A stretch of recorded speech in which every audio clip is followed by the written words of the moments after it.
Okay, I was muted on not one, but two different parts, physical and in the stream. Great. Alright, let's start it from the top. Hello everybody and welcome to Learn to Defend Cyber. My name is Joseph. Today we're going to be working on Try Hack Me's Advent of Cyber Day 11. I went ahead and booted up the machines before going live. It looks like we've got Wi-Fi hacking today, which is always pretty fun. Would love to start by saying hello to Jose, Rhonda, Haircut Fish, who told me I was muted. Thank you very much. Jenny, how's it going? I don't see you here very often. I'm glad to have you here.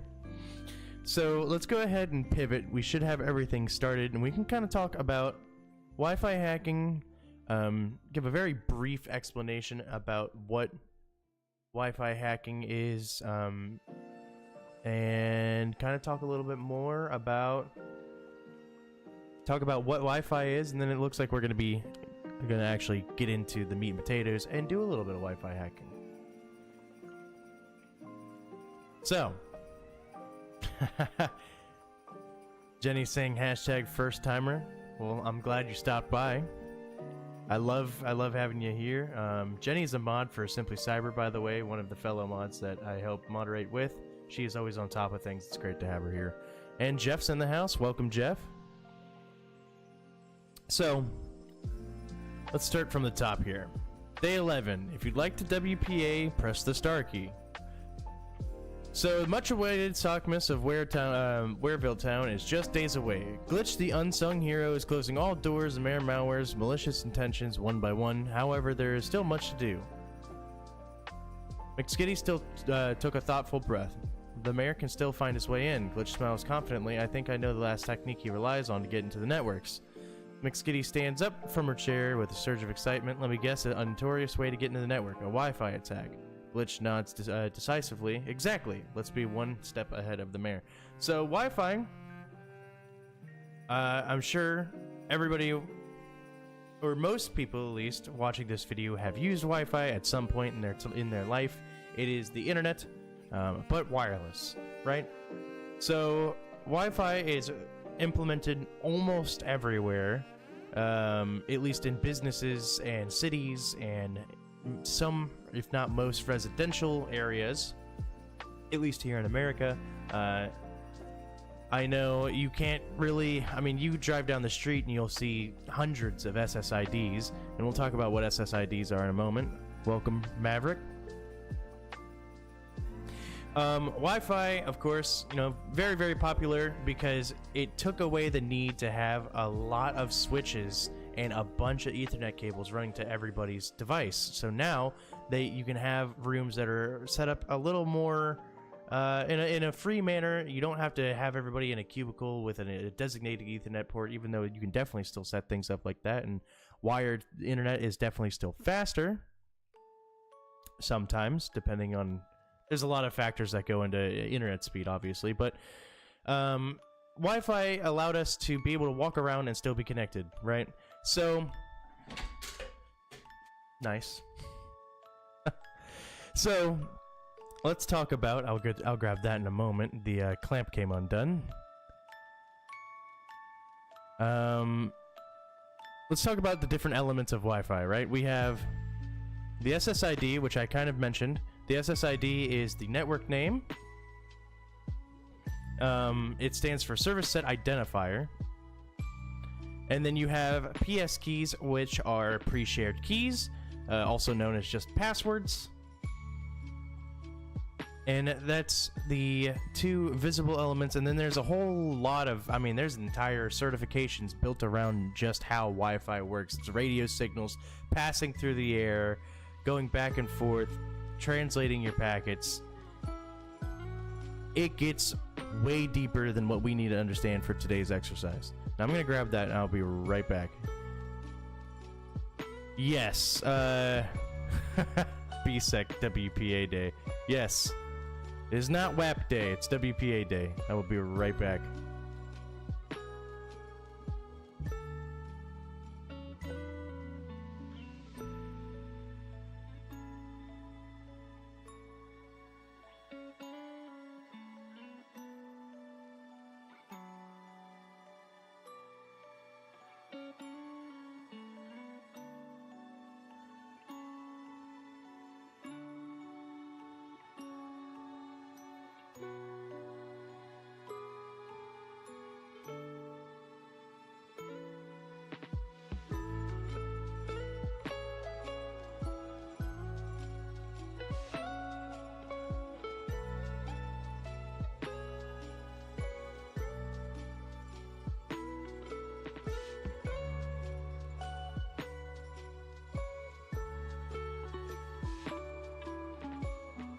Okay, sorry about that. All right. So, if you've ever used a Windows device, or at least a modern Windows device, this is what it looks like when you're trying to join a Wi-Fi network. Make sure double check I'm not muted anywhere. I started off the stream that way. I don't want to continue the stream that way. You can see the name of the network you're trying to join to right there, the signal strength, whether or not it has a password. In this case, it does. And then it asks you for the key. Okay? We already talked about how Wi-Fi is used in offices and whatnot. It again, it allows way more freedom than LAN does, which is a wired connection. And then now we can talk about some of the attacks on Wi-Fi. So we have evil twin attacks, rogue access points, WPS attacks, and then WPA/WPA2 cracking. I think WPA3 has some attacks for it as well that are pretty similar to these two. I still have not messed around with WPA3 the most. Up until maybe a couple years ago, it was only really available to enterprise unless you paid a lot of money for WPA3, but it's super widely available now, but out of scope for today's discussion. So evil twin attacks are essentially, I mean, rogue access point and evil twin attacks, they're gonna kind of have the same idea. They're both a somewhat social engineering attack, but also can be a technical attack, because what you do, say you're at Starbucks, right? And you see Starbucks Wi-Fi when you go to try and connect to it, and it's just called Starbucks Wi-Fi. Now, you may see another one in that list, also called Starbucks Wi-Fi, named exactly the same. What may happen is there could be somebody in that area with their own access point. They have their own device serving Wi-Fi, and they have it named the exact same way, because what they're going to do is they're going to stage an attack on the legitimate Starbucks Wi-Fi and deny any kind of traffic to go to that Starbucks Wi-Fi, the legitimate one, and then have all of the traffic for people who are actually using the Starbucks Wi-Fi go to them, so they can sniff for passwords, sensitive information, etc., right? The reason this works, and I'm sure it's probably talked about a little bit in here. The reason this works is because if your device is already set up to be accessed, or like access a SSID such as Starbucks internet, and it can join, and you have the option to auto join networks that you know enabled, well, if you get kicked off of one network and you're not getting any kind of Wi-Fi, your computer's just going to go to the one that it can join and it is getting connectivity from, right? It recognizes the name and trusts it.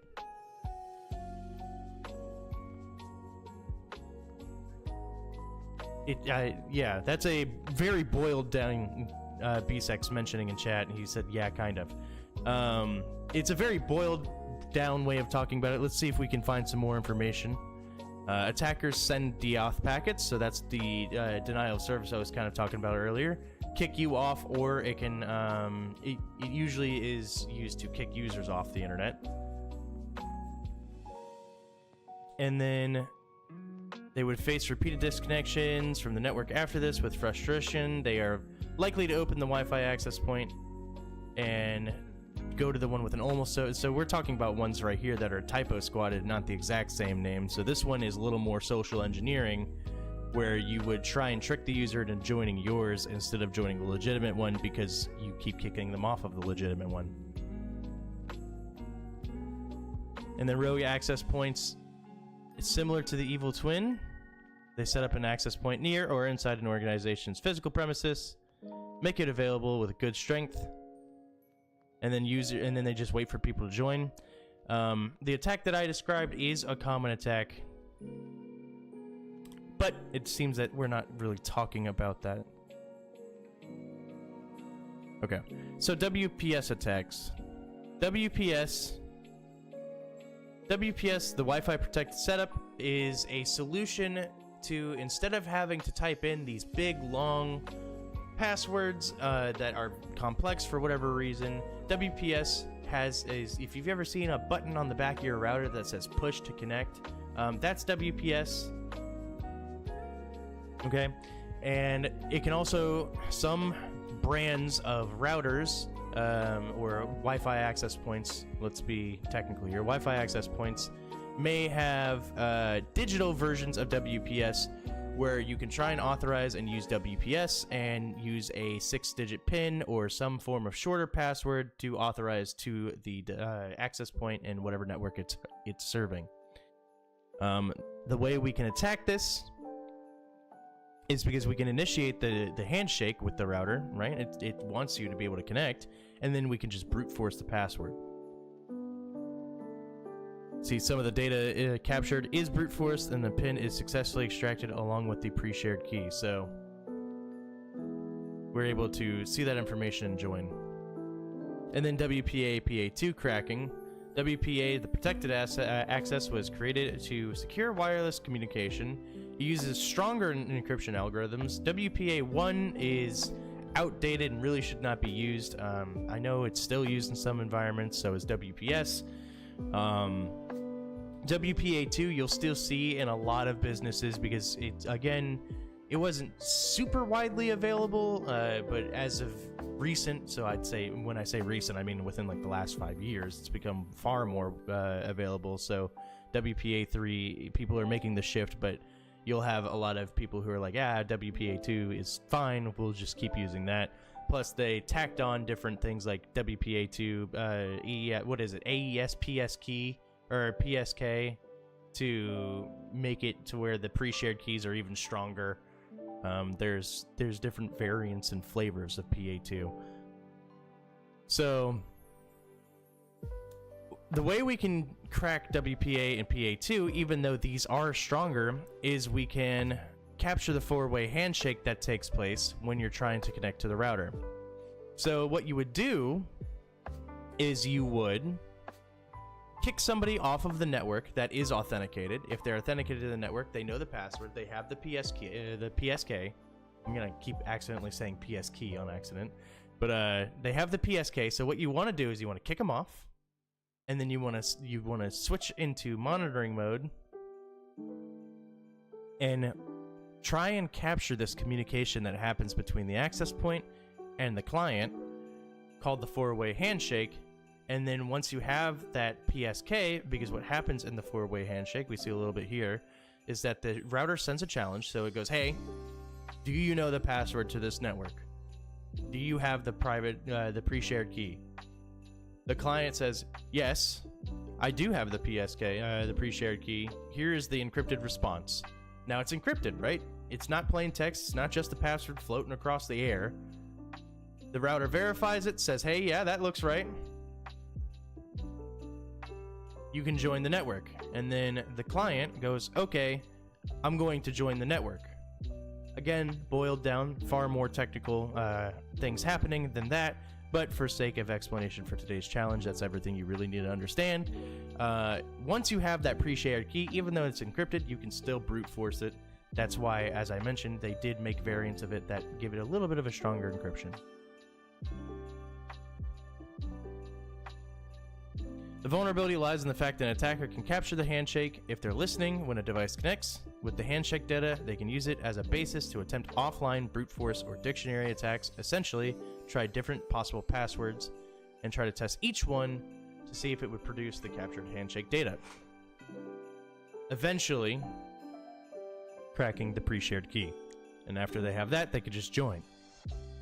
So, on our current SSH session, secure shell, by the way, that's what SSH stands for, run the command iwdev. This will show any wireless device and their configuration that we have available for you. So we may have to take a step back here and SSH from the attack machine we spun up to that machine we have right here. I haven't done that yet, so let's go ahead. We can close this terminal. Make this bigger for us. Copy that SSH. Basically what we're doing is we're establishing a shell, a secure shell, between our device and the device that we're trying to connect to here. We'll have to type in a password at some point. We can go ahead and just say yes. And then we'll grab our password from here, which is password 321. By the way, when you are trying to authenticate into this, don't be surprised if you can't see what you're typing. It's built to work with that way, and sometimes it sucks when you have long SSH passwords and you can't see where you messed up while typing it in. So you just end up having to type the whole thing over again. So here we are. We are now shelled into this. It looks like, I suppose, we are glitch at Wi-Fi. We're shelled into this new environment. And we can run that iwdev command. And what that does for us, it looks like it shows what kind of wireless access points we have available to us. We get some different information about it, like the MAC address. So this is the physical. Think of it like a. It's not quite a fingerprint, but it's just a 6-byte number. You can see we have 6 bytes separated by colons. It's a 6-byte string that just identifies the device physically. And then we have the type, so it's a managed point versus unmanaged. That would be the other kind. If the device is in managed mode, it acts as a client connecting to an access point to join a network. There's another mode called monitor, which allows us to sniff traffic in a manner of speaking. Now we can scan for nearby Wi-Fi networks using our WLAN 2 device. That is our built-in network card, by the way. We can use sudo iwdev WLAN to scan. So we'll go ahead and run that command.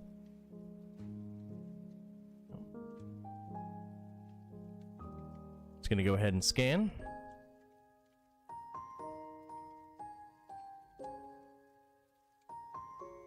Okay, and here are our results. We can see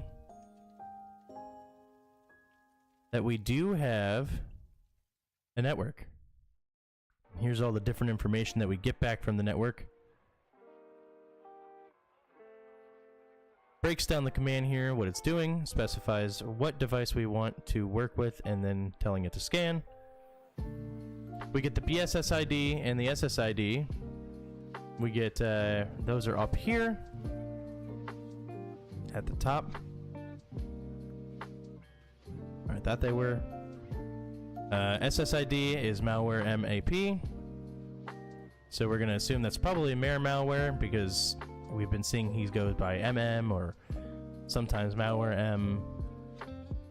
And the BSS ID is up there. So the BSS ID was at the top. That's this right here. Oh, I'm moving the terminal when I did that. That's that right there. And then our normal SSID is right there. Presence of RSN, Robust Security Network, indicates that the network is using WPA2, as RSN is a part of the WPA2 standard. And we can see that WPA2 networks use RSN to define encryption and authentication settings. You can see that in some of the information that we got back. The group and pairwise ciphers are CCMP, also known as counter mode and cipher block chaining message authentication protocol. Say that 5 times fast. That's the encryption method used by WPA2. The authentication suite's value inside of RSN is PSK. This is a WPA2 personal network where a shared password is used for authentication versus I believe the alternative would be enterprise, where you would have creds that you use to sign in instead of an actual instead of just using a key like a password that we're used to. Okay. Another important detail is the DS parameter set value, which shows channel 6. The channel, in terms of Wi-Fi, refers to specific frequency range within the broader Wi-Fi spectrum that allows wireless devices to communicate with each other. There are various Wi-Fi channels, and they help distribute network traffic across frequency ranges. As I mentioned earlier, it is just radios, right? So there's frequencies. And it helps break down the interference so that we're not talking over each other and things don't get lost in translation. Most common channels are 2.4 and 5 gigahertz. In 2.4, you have channels 1, 6, and 11 because they don't overlap, minimizing interference. In the 5, you have more channels. We're getting really down into the radio science behind wireless now, and I would love to see BSEC's take on this later because I know he did mention that he is Wi-Fi certified. I never really got into the nitty-gritty of networking. In fact, when I was going through school, it was one of my weaker topics. Now, I have improved over the years, but wireless was one of those things that we never really talked about much. It was just kind of defining a few things. So exercises like this are always nice to do because it helps me make sure that, one, what I think is correct. If I was correct, I might be wrong. And two, it helps fill in any kind of gaps I have.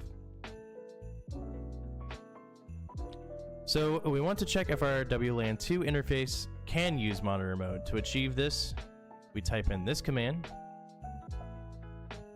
to turn the device off. So I accidentally copied an extra character that I'll have to delete. This will take basically this big long command essentially just takes our WLAN 2, this wireless network device that we have in our computer, the network chip, and turns it off. That's all it does. Now we take this and we turn it into monitor mode, and it will tell us when we try to do this whether or not it was able to. We didn't get anything saying that it couldn't, so we'll move on. And then we turn it back on by basically doing the same command but with up instead of down. And we can confirm whether or not it actually went into monitor mode by typing in the iwdev command and getting some info on it, and we can see type monitor. Earlier, when we were doing this, it was type managed, now it's type monitor. It looks like we want to create another SSH session, so we're gonna have to bring up another terminal. I do not have the most screen real estate, and for sake of readability, I'm probably just going to have to minimize and reopen terminals.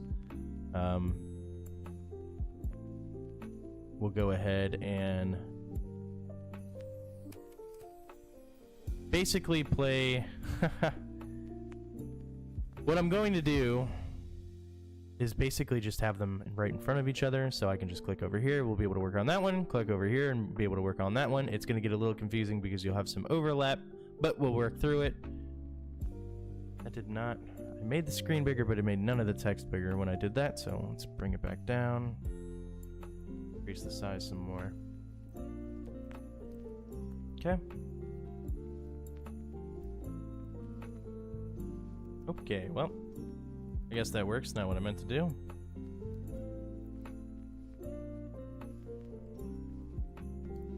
See if I can actually make these fit. I have to be conscious of where things are in the overlay. I think for our intents and purposes, this will probably work. As I said, I can just minimize if things get too confusing. So let's go ahead and SSH into the other terminal, or the other environment that we're going to be doing. It looks like we are SSHing. Okay, we're just starting a new session to the same account. So go all the way back up to our SSH creds. Grab the SSH command.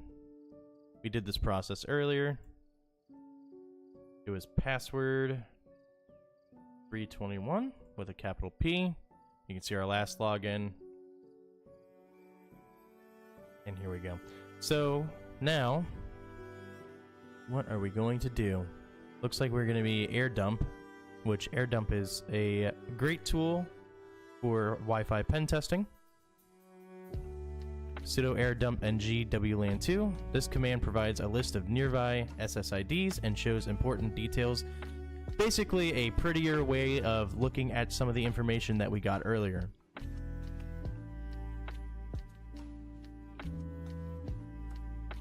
Yep, so we see that BSSID, which we identified to be, might have to actually shrink this a little bit. Just because it's not fitting in the terminal the best. We can see the SSID right there. By the way, over right here. So that was that malware IP we got. It's, as I said earlier, right? It's the same information, but just a little prettier and easier to read. So from there,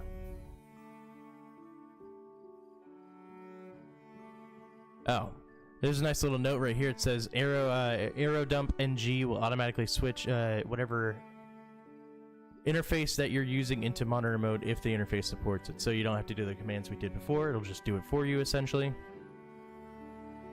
You can cancel the running command by using Control and C.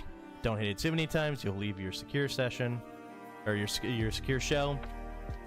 And now we want to execute this command, which targets that channel we were looking at earlier, right? That SSID that we discovered. And saves the information to a few files that start with the name output file. These files will be used to capture that, or to crack the private shared key that we got earlier, or that we're going to get. We're trying to capture that four-way handshake that we talked about a little bit earlier. It will first check for any clients that may be connected to the access point. If a client is connected, then we can perform a deauth. Otherwise, for any new client that connects, we will capture the four-way handshake. In this particular scenario, a client is already connected. The output will look the same until we receive information about the connected client, which will be displayed at the bottom. So let's go ahead and paste that command in.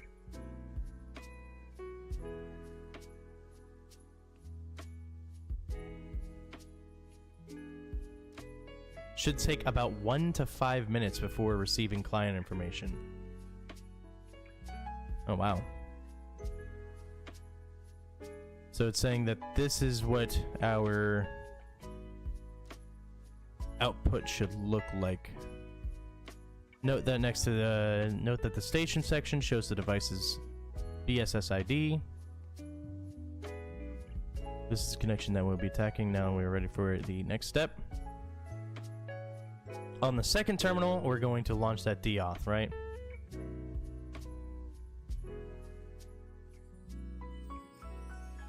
We can either do it targeted, or we can just knock everybody off the internet and start listening. These are essentially disconnect. Yeah, it does what the name implies. It deauthenticates or just disconnects you from the network. That forces the clients to drop its current Wi-Fi connection. When the client is disconnected, it will automatically try to reconnect if you have it configured to do that. During the reconnection, the client and access point perform the handshake. So let's go ahead and do the deauth. This is our command. And it breaks down what's happening in this a little bit. The tag 0 flag indicates that we're using a deauth attack. 1 value is the number of deauths to send, so we're just sending 1 packet. The tag A indicates what device we're targeting, the SSID, and the tag C indicates the BSSID of the client to authenticate. So that's what this is, the client we're attacking. So let's take a step back real quick. Okay, we have the client of the access, or we have the BSSID of the AP right here, and then we have the BSSID of a client on that. So if we were writing this manually, we'd have to be careful. Thankfully, they give us, I'm running into this again. Thankfully, they give us the command so we don't have to worry about it as much. But we want the A value to be the wireless device, and we want the C value to be the client. Go ahead and hit enter. Sends 64 directed deauth codes to that client.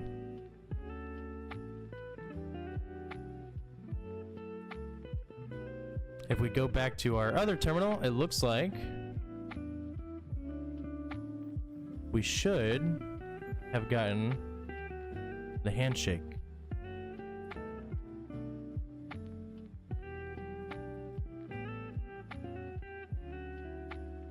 It looks like we did. Yep, WPA handshake. Right there. So back in our other terminal, we can use the captured handshake to attempt to crack the passphrase, and it looks like we're going to be using rock you to do it. If the passphrase is weak and appears on the word list, it will eventually be cracked. It is a brute force attack, so it may take some time. Sudo aircrack ng A to B with the SSID and the W. I'm assuming this is for our word list. So we'll copy this, and it looks like it puts it out to an output as well. Indicates what we're attacking. A2 indicates that we're doing the WPA2 or WPA attack mode. Attack B, same flag from earlier. W indicates the dictionary list to use for the attack, and then select the output files that we'll be using, which will contain the four-way handshake that we captured earlier.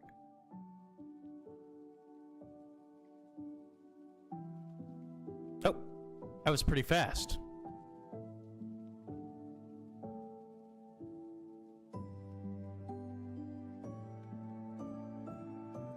We have our key right here. And we can talk a little bit more about this output. This is just a note telling you what you might see if you did it wrong, or if something happened that may have gone awry. But we have the pre-shared key and can join the access point. In a typical engagement, we would do this to inspect the new network. Yeah, this is where you could start performing more recon once you're internal to the network. But in sometimes you might be able to just join the network and show that as being a problem. Control C on the terminal that has arrow dump ng running in order to stop the process. Yep, we can go ahead and stop that.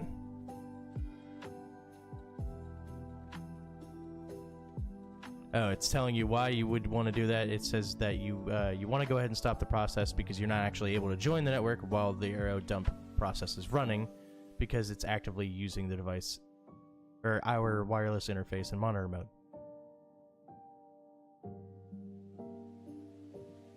So let's go ahead and stop that, which it looks like I think I already did that, but I'll Control C just in case. Okay. We grab this command.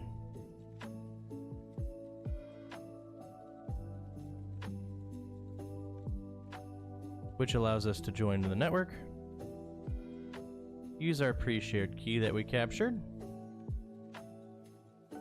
Oops. Didn't like that.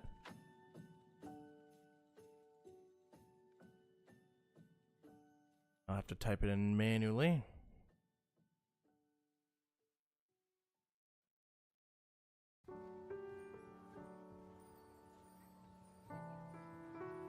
Paste that key in.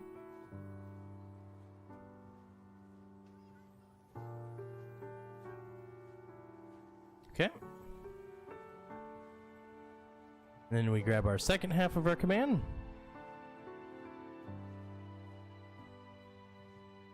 And paste that. And it's saying cannot get Wi-Fi information. Giving it about 10 seconds. Checking the wireless interface, so we'll give it a few seconds and keep reading to see what's going on. You can ignore the error, okay. You can also notice that WPA supplicant has automatically switched our WLAN to managed mode. It turned us off from monitor back into managed so that we can actually communicate.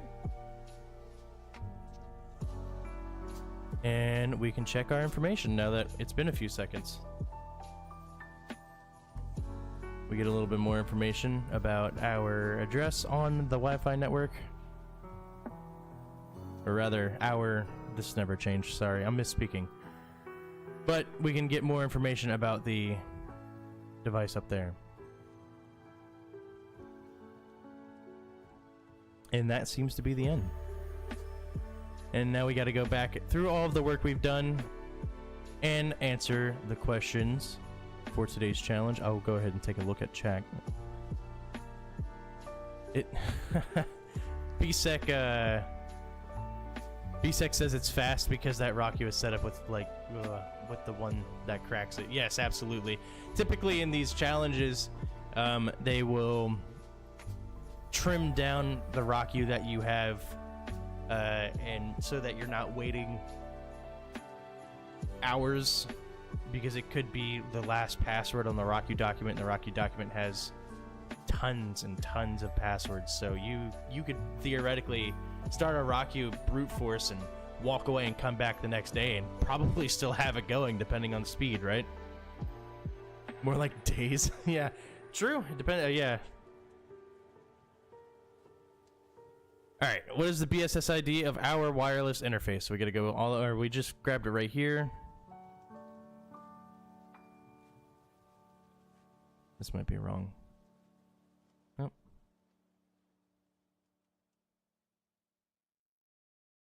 Okay.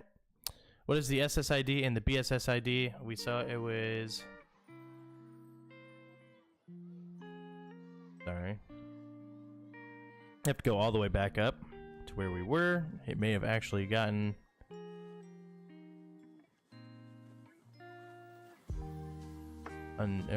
let's see. Yeah, sorry. It's right here, malware MMP. Just trying to remember where I had things. This is where good notes come in handy, by the way. Okay. So it wants us to paste that and then put a comma and put the wireless access points BSS ID in. So we'll go ahead and hit that, put the comma in, grab its BSS ID, which was right up here. And then submit. We have to figure out what the BSS ID of the wireless interface that was already connected was. We identified that a little earlier.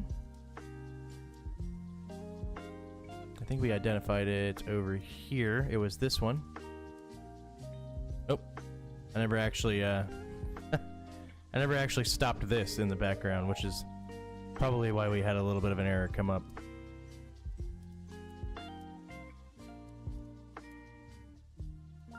And then we have to give them the key from our cracking earlier. Let's see.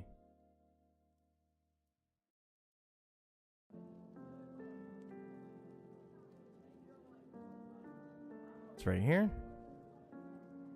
That's our pre-shared key. I keep forgetting to hit shift. Thankfully, it's just right here as well.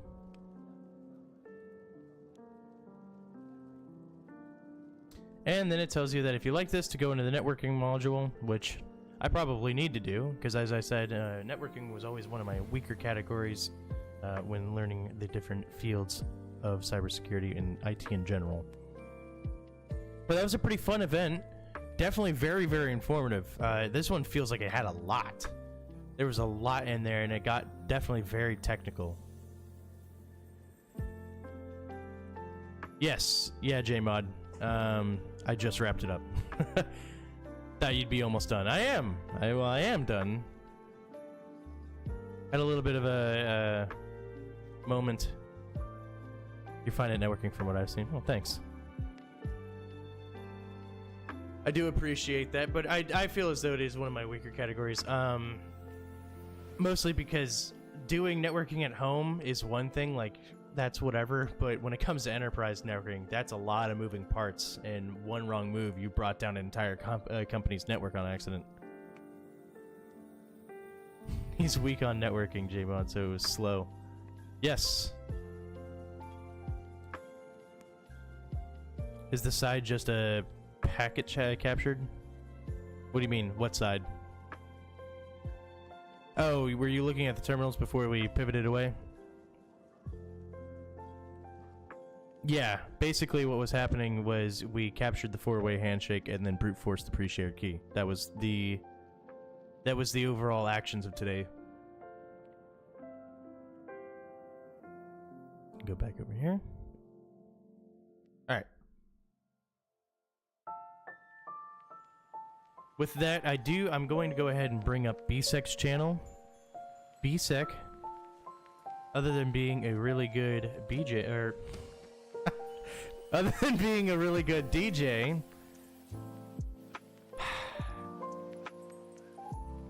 is a enterprise network admin. He's a pretty damn good one at that. We can bring up his channel. Give me one moment.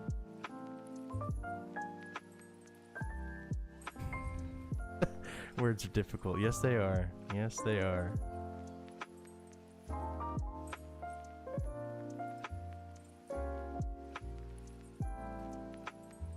This is where Justin thanks the Lords that he did speech therapy where I probably should have. Alright.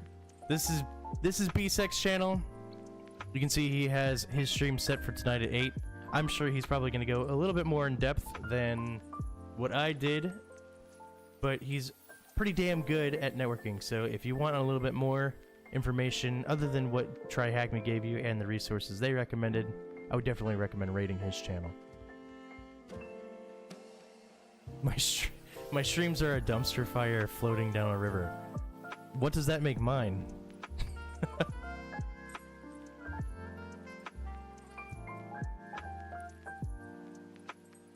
Alright.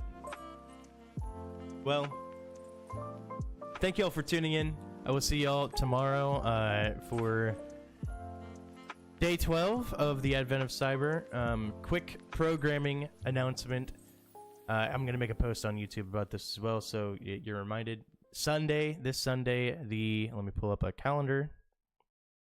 This Sunday, the 15th, my stream will probably be later at 5 p.m. instead of noon. I tend to try and do noon on weekends because it's a little bit easier for me, but it will probably have to be later in the day. I'll get it scheduled. You'll see it ahead of time. And then the 21st, I will be out of town, so we'll be doing that day and day 22, or the 22nd's day at the same time. Alright. Well, thank y'all so much for tuning in. I will see y'all next time. Bye.